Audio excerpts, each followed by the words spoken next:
power of the pick and roll move comes from its ability to create a size or speed mismatch, or a 2-on-1 advantage for the offense near the basket. Though the pick and roll sounds like a 2-step move, pick, then roll, it's actually a 5-step move. In order, the moves are close, pick, cut, roll, and pass. Let's watch the pick and roll from start to finish, and then we'll focus on each of the components.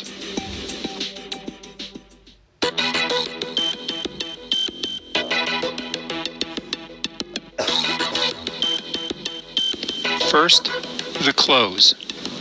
It's very hard to pick a moving defender, so freeze your defender first by closing the distance between you. If your defender backs up, you continue to advance. Once your defender has backed up as far as they will allow, then the pick can come in. By getting close to your opponent, you are setting them up to be completely picked off by your teammate. Second, the pick. As the picker, protect yourself. You're going to get hit. Girls should assume the position on the left, and boys should assume the position on the right. Keep your hands and your arms inside your body. Resist the urge to stick out an elbow, a hand, or a hip to slow the cutter's defender. You'll just pick up a foul, unless you're in the pros. In that case, referees seem to allow just about any kind of contact. If the cutter takes a line that's too wide, that's his problem. Third, the cut. Don't leave for the basket too early. Let the pick get set first. Use the location of the pick to show you your line to the basket. Cut directly off your pick. There shouldn't be any space between your shoulder and the picker's shoulder. Better yet, take a small piece of your picker's shoulder with you. Your shoulders should be aligned in a straight line as you pass by each other. Once you clear the pick, turn and drive directly to the basket. If another opponent picks you up, look to dump the ball to your teammate, who should now be wide open under the basket. Fourth, the roll. Once the cutter has passed the pick, the picker should roll in the direction of the cutter. If the cutter has made some contact with the picker's shoulder, the picker will already have momentum in the right direction. The roll is a reverse pivot and a giant step toward the basket.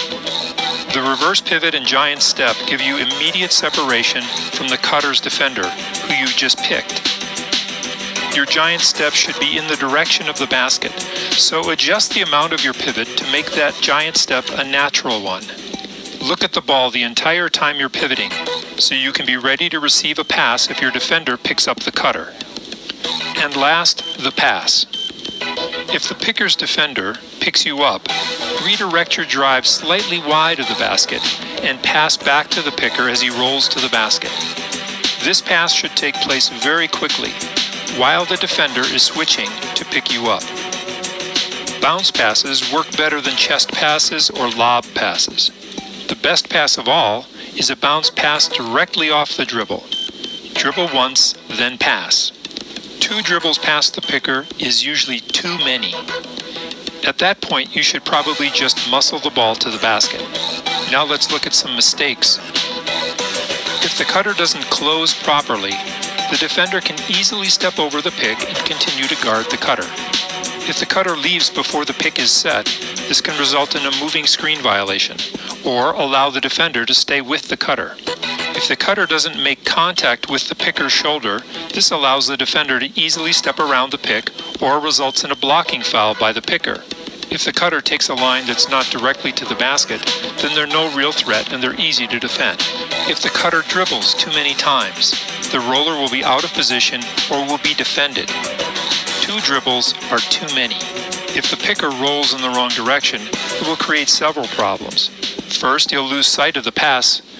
He won't get proper separation from his defender. The move itself is very slow that way, and produces a bad line to the basket. If the picker rolls in the right direction, but too soon, this allows the defenders to stay with the cutter and with the picker. Instead, wait until the cutter has passed the pick before rolling. This will force the picker's defender to choose who to guard. Timing is key.